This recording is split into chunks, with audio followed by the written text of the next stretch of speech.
Welcome in, everybody, to the Adventures in Nerding podcast on theadventuresinnerding.com. This is Cory, Naught. Here's a little backstory before I get into the top 3 most influential people in Schmoedown history. I used to write for Schmoedown.com. Back in the day, it was a cool website based on the Schmoedown show. All the movie news and all that stuff was quartered there. Worked with Rachel Cushing, Chris Skaliski. Sorry, Chris, I'm so sorry. Can't pronounce any names. And eventually ended up running the Movie Trivia Schmoedown social media group on Facebook. Stepped down from that. I've worked in radio for 15 years till the pandemic started, and now I'm a stay-at-home dad doing stuff on the internet until this all blows over. So, let's get into it. Our top 3 most influential Schmoedown stars of all time. You're listening to the Adventures in Nerding podcast on theadventuresinnerding.com. All right, so just to start it off, let's make sure my floating head is in the right spot. Jeez, I have to shrink down so much. I'm kidding, I can just move the camera. Okay, so let's go to the first person. Of course, that person is Christian Harloff. Christian is one of the most focused individuals I've ever dealt with in my life. Without him, there would be no Schmoedown. It would have made it past its first season. Christian's very, very, very focused on his goals for the Schmoedown. He knows what he wants to do. He knows how to do it.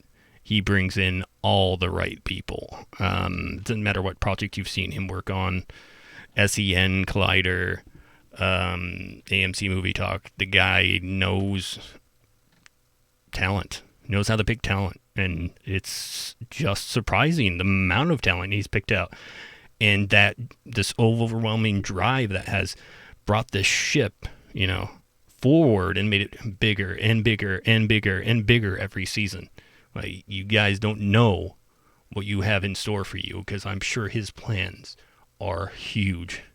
Let's move on to the next person, Rachel Cushing. Rachel, the Crusher, Cushing. She wrote for Schmoedown.com, was a friend of Christian's. Just an awesome person. But what she did for the league as a woman, what she went through, and I wish I didn't have to say this as a woman thing. It shouldn't be a thing anymore.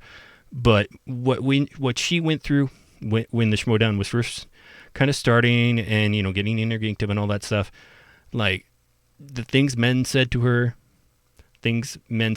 and Clark Wolf were disgusting. She had to go through that.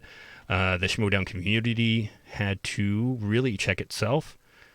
And she was a leader in really taking a lot of unwarranted crap and took it on the chin.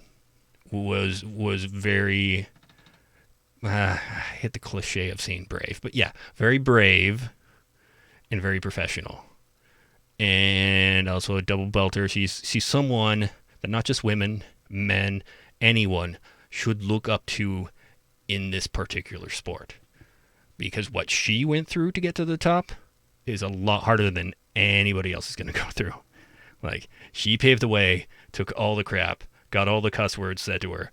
Now you all just need to prove yourselves. Okay, moved on to the final person, the most influential person that I find in Schmoedown history. The outlaw John Roca. John, as I itch my ear, John is just a great guy. Really nice dude. And also a very, very hardworking fellow. When it comes to getting a character over, he's essentially the first character to ever get over. His focus on acting, on being in his character inside of, Schmoedown matches and outside of it, that hadn't been done, and he did it.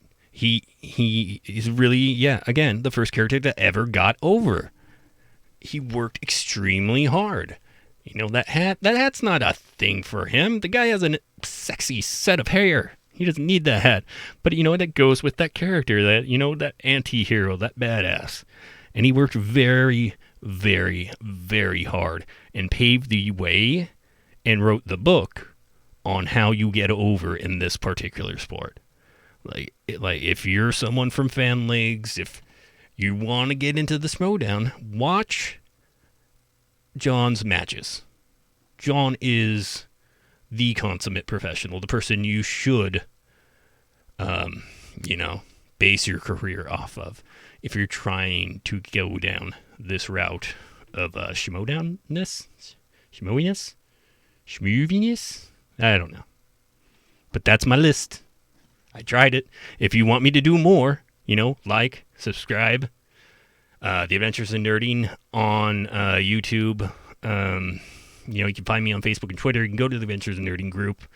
Got a whole ton of things. During this whole pandemic, I've been working with my daughter, my 5-year-old, just doing educational stuff on Minecraft. I know that sounds extremely boring to a bunch of people that are, watching movie trivia, but hey, I'm trying. I will catch you all on the flip. Have a great day. Have a great week. God bless.